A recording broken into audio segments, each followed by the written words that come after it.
Nepal Communist Party-led government has seemed active as of recent in strengthening diplomatic ties with neighboring countries. Following the successful two-day state visit to Nepal by the Chinese President Xi Jinping, President Vidya Devi Bhandari has embarked on a four-day state visit to Myanmar. However, the president's visit has raised some eyebrows as it comes amid international criticisms on Myanmar regarding the Rohingya crisis. Good morning, I'm Abhyuday Shrestha, and these are the headlines of the hour.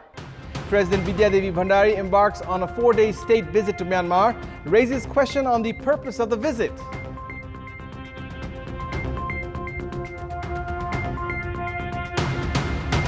NRNA Vice President duo Kumar Panta and Kul Acharya running for President of the Association. Election slated for today after yesterday's postponement due to errors in voting machines. And the leader of one of Hong Kong's largest pro-democracy groups taken to hospital after being attacked. The attack comes hours after the territory's leader suspended her annual address. Let's begin with the national political updates.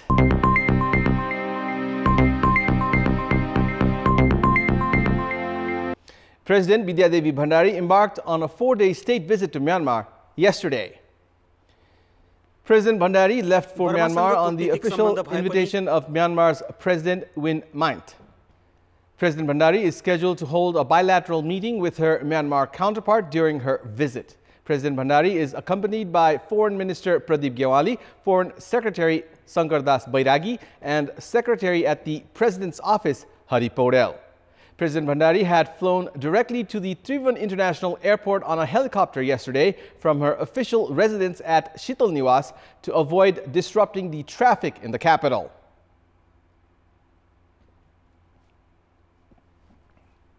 Meanwhile, President Bhandari's visit to Myanmar comes amid criticisms from the international arena regarding the oppression imposed on the Rohingya community under state protection.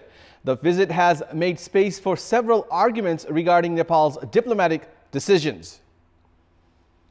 There are around 700,000 Rohingya Muslims who fled Myanmar and are living in Bangladesh as refugees at the moment. Around 300 Rohingya refugees are living in Nepal as well. The Myanmar government has been widely criticized for violating human rights by orchestrating ethnic cleansing. In addition to that, there has been demands from many to reconsider the state councillor and democratic leader Aung San Suu Kyi's Nobel Peace Prize. Back home, the main opposition Nepali Congress has raised questions on President Bhandari's visit to Myanmar that has been engulfed in controversy.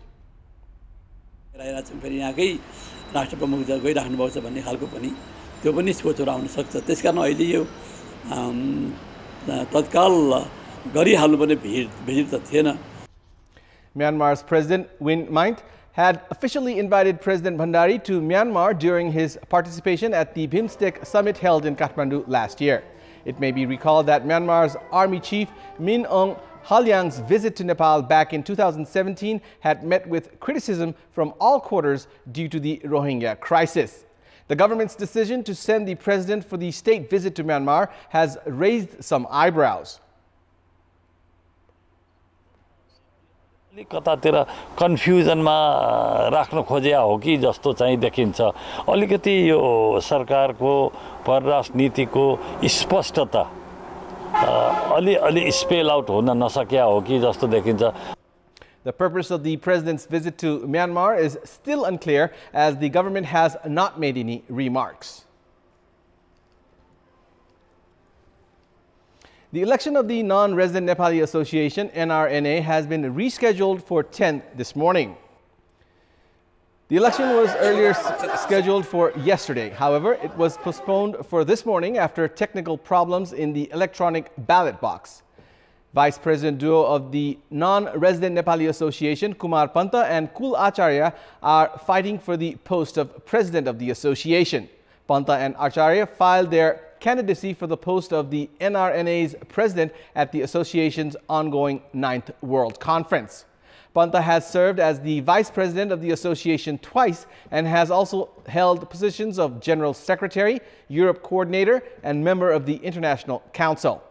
Acharya has also served as the vice president and Europe coordinator. Panta owns several hotels in Europe and elsewhere, and also owns a restaurant in England. Around 3,200 non-resident Nepalese have participated in the conference from 81 different countries. We'll take a short break here. We have more news coming up. Welcome back. Today is the International Day for Eradication of Poverty. As of 2011, 25% of the country's population was below the poverty line. Since the first five-year plan of 1956, the government has spent more than 3 trillion rupees to eradicate poverty. Our correspondent Pratik Rimal spoke to economist Shankar Sharma to assess poverty in the country. Here are the excerpts. From the first five-year plan of 1956 until 2016, the government of Nepal has spent more than 3 trillion rupees to alleviate poverty. So what is affecting this trend in decline?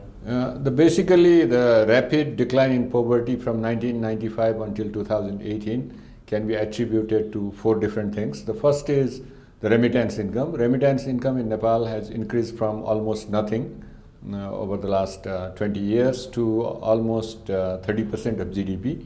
So that is the main contributing factor, and this directly and indirectly contributes up to 50% in the reduction of poverty. And there are 3 other reasons why poverty declined in Nepal. One is the urbanization, rapid urbanization rate in Nepal, because the productivity growth in urbanization is slightly higher compared to the rural areas. And the second is increase in the rural farm income. And the third is the occupational shift, because when people go to urban areas, then services sector growth is much higher compared to agriculture and industrialization and the industrial sector. So shift in the occupation from subsistence agriculture to services sector and increase in the working population. So I think these are the main reasons, but the major contribution is from the remittances. Remittance contributes to at least 30% of the GDP. If this trend decreases, for instance, how will the situation be? Will it be more chaotic to tackle poverty? Yes, if we are following the growth rate of about 4.5%, which was the case over the last 2 decades, then yes, decline in the remittances will have a adverse impact and significantly chaotic situation in the country.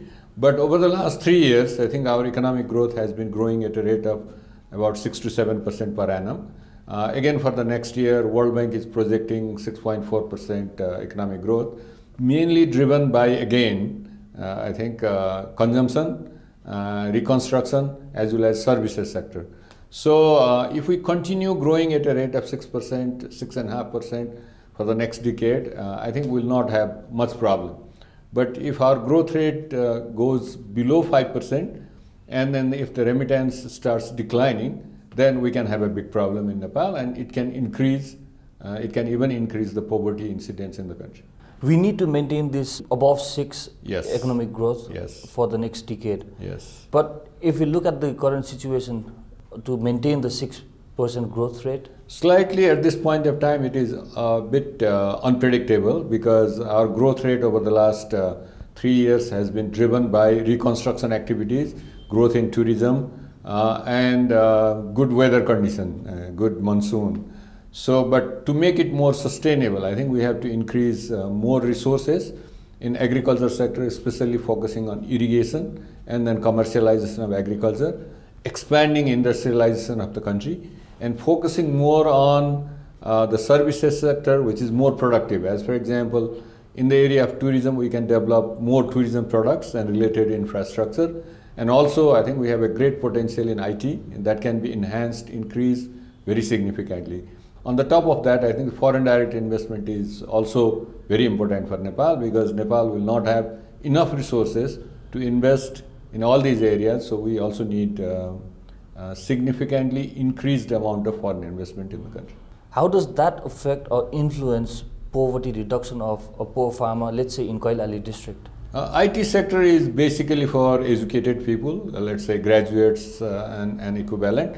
But when we are talking about irrigation, when we are talking about tourism products, development of tourism products and infrastructure, when we are talking about rapidly expanding industrialization, I think that will particularly benefiting to the poor people. But also in the meantime, we also need to take into account the regional balance, because the poverty incidence in province 1 is only 16%, but poverty incidence in Sudur Paschim is about 46%.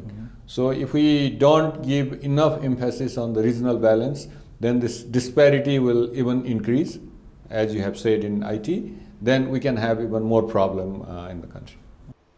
And it's time now for the international update.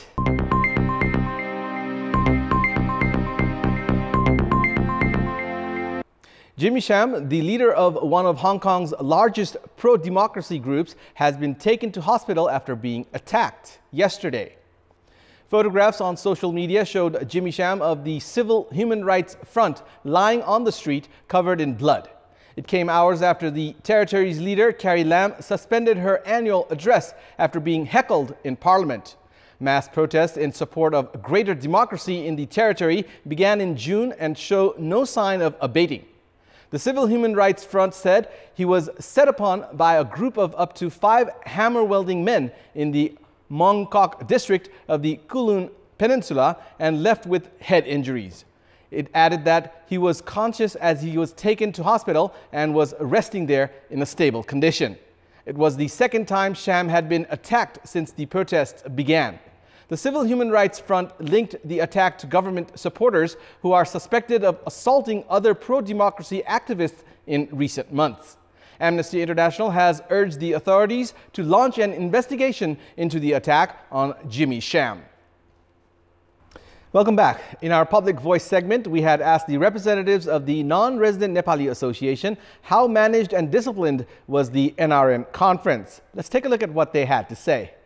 Public Voice. यहाँको प्रचार प्रसारको माहौल चाहिँ मलाई अलिकति त बुझेन अलिकति हुन्छ नि जस्तै हामीले नेपालमा धेरै चुनावहरू हेरिसकेका मान्छे हो नि त त्यो भन्दा डिफरेन्ट हुनुपर्ने हो तर त्यो राजनीतिक गन्धले छोयो भन्ने आरोप पनि छ र यो जहाँसम्म लाग्छ मलाई तितो सत्य नै हो जस्तो लाग्छ जब चुनावमा उड्ने बेला छ यो दुईटा प्यानलै भएर उड्ने गर्ने भएको छ भनिन्छ यसमा चाहिँ दुईटा प्यानल उड्न पाइदैन यो चाहिँ नेपालकै ठुलै खालको इलेक्सन भइराछ भन्ने जस्तो देखिन्छ विश्वमा गएर पढेर सिकेर सबै कुराहरू देखेर आएको त्यतिको विद्वान व्यक्तिहरूले यसलाई अझ राम्रो म्यानेज गर्नु पाएको भए अझ राम्रो हुन्छ त्यति धेरै सुधारको खाँचो डे बाइ डे हुँदो रहेछ यो आज 16 वर्ष भइरहँदाखेरि यो संस्था स्थापनाको यसले उपलब्धि गरेका एउटा हासिल गरेका उपलब्धिहरू पनि धेरै छन् यसका कमजोरी पनि धेरै छन् र चुनौतीहरू पनि धेरै छन् 2500 भन्दा बढी डेलिगेट छौं सबै साथीहरूलाई एउटै अम्ब्रेलामा अटाउन चाहिँ हामी कोसिस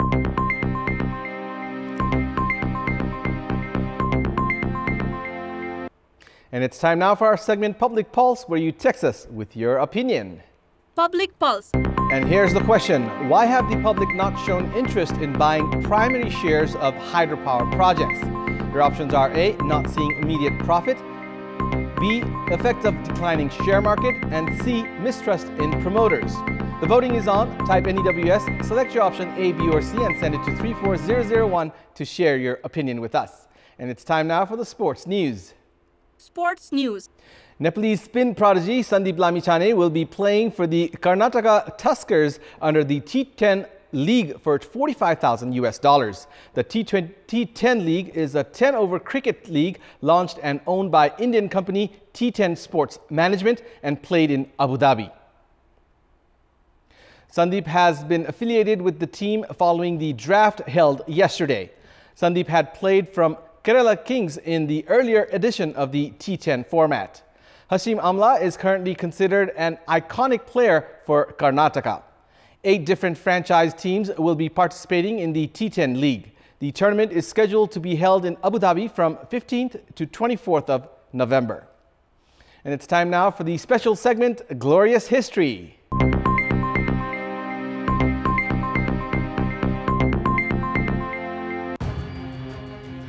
The Walt Disney Company, commonly known as Disney, was originally founded on 16th of October 1923 by brothers Walt and Roy O. Disney as the Disney Brothers Cartoon Studio.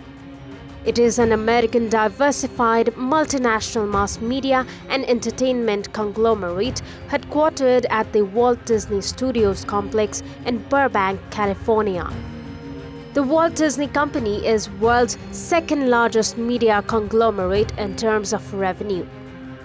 In 1954, Walt Disney used his Disneyland series to unveil what would become Disneyland Park, one of the first of two theme parks built at the Disneyland Resort in California, opened on July 17, 1955. The park was an idea conceived out of a desire for a place where parents and children could both have fun at the same time. On 18 July 1955, Walt Disney opened Disneyland to the general public. Since the 1980s, Disney has created and acquired corporate divisions in order to market more mature content than is typically associated with its flagship family-oriented brands. On 16th of October 1996, a stampede of soccer fans before a World Cup qualifying match in Guatemala City killed 84 people and seriously injured more than 100. The Guatemala national team was set to face off against Costa Rica on a Wednesday night in Guatemala City. Approximately 60,000 fans, most dressed in blue and white, the country's traditional colors, came to the stadium, which has a capacity of only 45,000 people. Apparently, counterfeiters had sold thousands of fake tickets to the event. Although the stadium was already full to capacity about an hour before the match was scheduled to begin, fans continued to push their ways into the venue through a narrow passage. As those in front of them had nowhere to go, people began to be crushed and suffocated.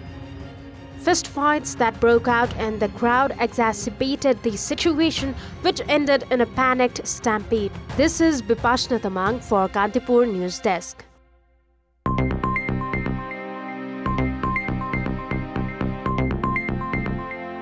And now, before wrapping up, here's a look at the top stories once again. President Vidyadevi Bhandari embarks on a 4-day state visit to Myanmar, raises question on the purpose of the visit.